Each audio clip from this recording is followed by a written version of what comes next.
Rabbi shrah li sadri wa yassir li amri wahlul 'uqdatam min lisani yafqahu qawli. Alhamdulillahi rabbil alamin, hamdan yuwafi ni'amahu wa yukafi'u mazidah.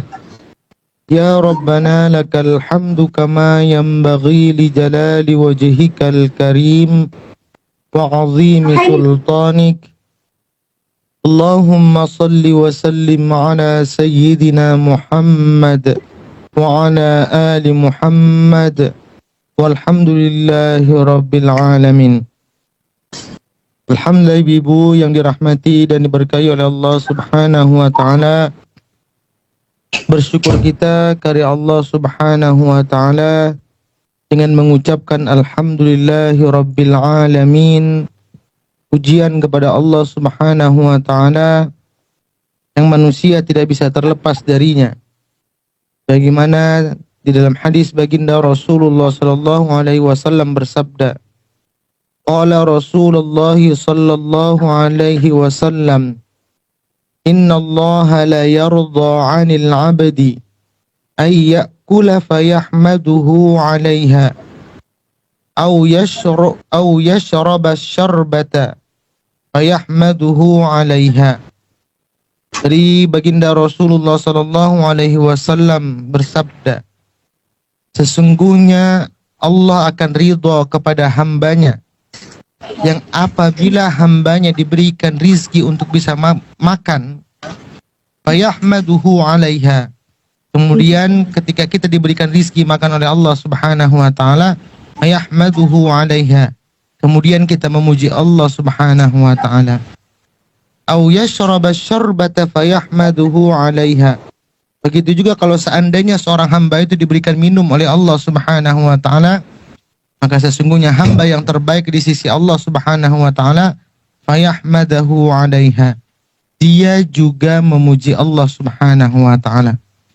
Maka pujian alhamdulillah ini adalah suatu kata yang sangat mulia dalam kehidupan kita, yang selayaknya begitu banyak nikmat karunia yang Allah berikan kepada kita semuanya.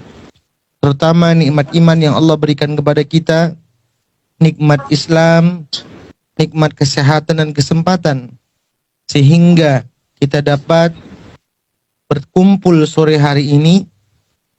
Mudah-mudahan dengan pertemuan sore ini walaupun jarak yang begitu jauh, tapi tidak mengurangi semangat kita untuk terus belajar meningkatkan pemahaman agama, dengan tujuan adalah bagaimana kita dapat mengamalkan agama ini dengan sebaik mungkin.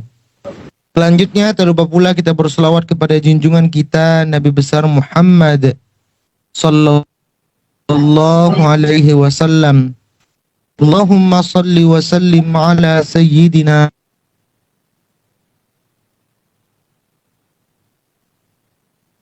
kepada baginda Rasulullah sallallahu alaihi wasallam. Kiranya kita layak dan berhak mendapatkan syafaat dari beliau. Amin ya rabbal alamin. Alhamdulillah, ibu semuanya, saya coba share, bisa tidak nih?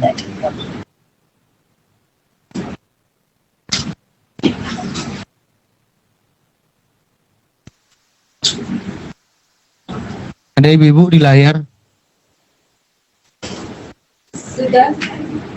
Ada, ibu? Ada tidak di layar tampil? Tidak ada, Ustaz. Enggak ada, ibu? Ada. Ada, oh iya. Oke, kalau gitu kita lanjutkan lagi pembahasan, yaitu tentang kitab At-Tibyan fi Adab Hamalatil Quran. Kitab yang harus pembahasan tentang penjelasan tentang adab-adab yang harus dimiliki bagi seseorang yang berinteraksi kepada Al-Quran, baik guru maupun muridnya. Bab yang keempat, Al-Babur Rabi', bab yang keempat, fi adabi muallimil Qur'ani wa muta'allimihi, yaitu menerangkan etika-etika atau adab-adab yang seharusnya dimiliki bagi seorang pengajar Al-Quran, wa muta'allimihi, dan orang-orang yang belajar Quran. Maka hadzal babu ma'al babaini ba'dahu hiya maqsudul kitabi wa huwa tawilun muntashirun. Bab ini serta dua bab setelahnya. Berarti kalau sekarang bab 4, bab 5 dan bab 6. Hiya maqsudul kitab adalah tujuan dari pembahasan kitab ini. Yang sebelumnya kita sudah bahas pada bab muqaddimah, bab pertama, bab kedua, bab ketiga, yaitu menjelaskan tentang keutamaan yang bersumber dari hadis. Bagaimana keutamaan belajar Quran, apa fadilahnya. Maka pada bab ini yang keempat ini sudah membahas poin-poin apa saja yang seharusnya dimiliki bagi seorang guru maupun murid. Wa huwa tawilun muntashirun, dan bab ini pembahasannya panjang lagi terbentang lebar. Jadi pembahasan pada bab 4, bab 5 dan bab ke-6 ini pembahasannya cukup panjang. Kemudian wa ana usyiru ila maqasidihi mukhtasaratun fi fusulin liyashula hifzuhu wa dhabtuhu insyaallah ta'ala.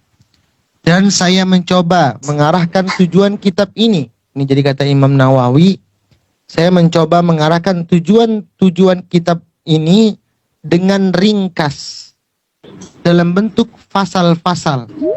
Maksud bentuk fasal-fasal itu adalah bentuk poin-poin. Jadi nanti dia kasih poin. Contoh yang pertama, apa tujuannya? Jadi ada poin-poinnya. Tujuannya untuk apa? Liyashula hifzuhu, agar mempermudah menghafalnya. Wa dhabtuhu, dan menguasainya insyaallah ta'ala. Maka yang pertama dari keduanya bagi seorang guru maupun murid, apa yang harus dimiliki bagi keduanya ketika belajar dan mengajar? Yang pertama adalah bertujuan mencari ridha Allah Subhanahu wa ta'ala. Maka terkadang kenapa ibu-ibu semuanya, ada orang yang sudah belajar tapi ilmunya itu tidak membuat dia jadi orang baik. Ada orang yang berilmu tapi dengan ilmunya itu malah menjadikan kesengsaraan baginya. Atau ada orang tahu dia punya ilmu, sulit sekali untuk mengamalkannya. Apa yang membuat semuanya menjadi seperti itu, Ibu?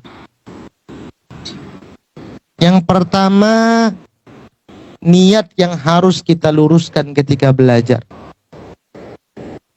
Kenapa saya sudah paham tapi kok sulit sekali mengamalkannya? Jangan-jangan niat kita belajar itu tujuannya untuk duniawi. Atau niat kita belajar supaya dilihat orang hebat. Atau tujuan kita belajar supaya dibilang orang alim. Atau niat kita belajar supaya kita menjadi orang yang hebat sehingga kita jadi ria. Atau ada orang yang berilmu tujuannya untuk mendebat orang lain, menyalahkan orang lain saja. Kenapa? Karena dia betul-betul merasa paling hebat dan paham. Ada nggak orang yang berilmu suka nyalahkan orang lain, Ibu? Ada. Banyak, Ibu. Itulah yang membuat terkadang kenapa bisa seperti itu. Yang pertama, niat dan tujuan belajar itu sebenarnya untuk apa?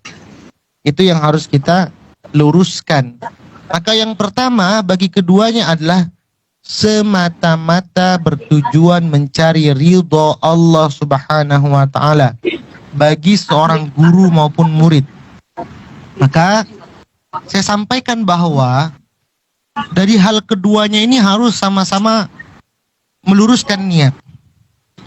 Murid ikhlas, gurunya nggak ikhlas ngajar. Ada nggak guru nggak ikhlas ngajar, Ibu? Banyak. Banyak juga, Ibu, ya. Iya, itu juga nggak jadi ilmu, Ibu. Muridnya semangat nih mau berangkat belajar, gurunya nggak ikhlas ngajarnya. Itu nggak jadi ilmu juga. Atau sebaliknya, gurunya semangat ngajar, muridnya nggak semangat, nggak ikhlas karena terpaksa, karena nggak enak, atau karena malu sama kawan-kawannya. Akhirnya dia terpaksa belajarnya. Yang seperti ini juga ada tidak, Yu? Banyak juga. Ada. Sehingga itu yang terkadang membuat kita, kenapa kita nggak paham-paham, sulit sekali. Karena kita belum meluruskan niat. Tidak apa, waktu awal-awalnya kita mungkin terpaksa karena nggak enak dengan teman, malu dengan kawan, dipaksa suruh ngaji. Tapi lama-kelamaan kita berusaha harus meluruskan niat kita. Agar betul-betul ilmu itu menjadi ilmu yang barokah. Maka tadi, kalau muridnya ikhlas, gurunya nggak ikhlas, juga ilmunya sulit untuk berkah. Maka ibu-ibu setiap belajar tuh minta sama gurunya keikhlasan ilmu ketika gurunya mengajar. Atau sebaliknya, gurunya ikhlas, muridnya nggak ikhlas, maka sulit juga. Atau keduanya sama-sama nggak ikhlas. Gurunya nggak ikhlas ngajar, muridnya juga terpaksa. Akhirnya apa yang terjadi? Nggak jadi apa-apa ilmunya. Maka yang kita harapkan adalah ketika belajar, bagaimana seorang guru meluruskan niatnya, seorang murid juga meluruskan niatnya. Maka insya Allah dia akan menjadi ilmu yang barokah, ilmu yang membimbing kita menjadi orang yang lebih baik. Maka pada yang pertama adalah awwalu ma yanbaghi lil muqri'i wal qari'i ay yaqsida bidzalika ridallahi ta'ala. Perkara pertama yang sepatutnya bagi pengajar membaca Al-Qur'an. Kalau zaman Nabi dulu sebenarnya membaca itu pengertiannya lebih dari membaca. Setelah membaca, memahami dan mengamalkan. Atau si pembaca, jadi orang yang mengajar ataupun yang membacanya, yang belajar mengajarkan membaca, atau si pembacanya itu ayyaqsida bidzalika ridallahi ta'ala, itu hendaknya ia bertujuan dengan membaca Quran mencari ridho Allah Subhanahu wa ta'ala. Ada nggak ibu-ibu yang di sini masih terpaksa belajarnya? Kalau nggak belajar nanti dimarahin Bu Septi atau Bu Erna. Atau dimarahin Bu Rini kalau nggak belajar. Dipaksa biar terbiasa. Cuman ibu? Apa ibu? Dipaksa biar terbiasa. Ya, yang sudah terbiasa jangan dipaksa lagi. Yang belum terbiasa nggak apa-apa dipaksa. Sampai nanti terbiasa. Maka kalau seandainya sudah terbiasa, kita berusaha luruskan niat kita. Ya semata-mata mencari ridho Allah Subhanahu wa ta'ala. Kalau orang yang sudah belajar atau melakukan kegiatan apapun karena ridho Allah Subhanahu wa ta'ala, apapun yang terjadi bagi mereka itu tidak menjadi halangan. Wah, ini karena saya kan ingin dapat ridho Allah Subhanahu wa ta'ala, maka saya harus belajar. Bahkan dikatakan majelis ilmu itu adalah bagian dari taman-taman surga. Masa kita mau keluar dari surga yuk, kalau nggak mau belajar? Maka di dalam Al-Quran Allah berfirman dalam surah Al-Bayyinah ayat ke-5, Qala Allahu Ta'ala, wa ma umiru illa liya'budullaha mukhlishina lahuddin hunafa'a wa yuqimus salah wa yu'tuz zakah wa dzalika dinul qayyimah ayil millatul mustaqimah. Allah Ta'ala berfirman, padahal mereka tidak disuruh kecuali supaya menyembah Allah dengan memurnikan ketaatan kepadanya. Ama umiru illa liya'budullaha mukhlisin. Kita disuruh menyembah Allah dengan keikhlasan, memurnikan, membersihkan niat kita. Karena niat itu bisa menentukan bagaimana kita dapat pahala atau tidak dapat pahala. Yuk. Saya nolong orang di jalan supaya saya dibilang orang kesatria, penolong. Kira-kira saya dapat pahala nggak yuk? Tidak. Padahal saya kan sudah bantu orang. Atau saya bersedekah supaya dibilang orang-orang kaya. Kira-kira ada pahalanya nggak yuk? Enggak. Jadi niat itu menentukan ganjaran dari Allah Subhanahu wa ta'ala. Ibu berangkat dari rumah ke tempat cahayaku mendengar kajian, tiba-tiba di jalan, saya ini supaya dibilang orang alim. Kalau ditanya orang mau kemana? mau ngaji, mau dinampakkan kehebatan kita, buku-buku yang besar tadi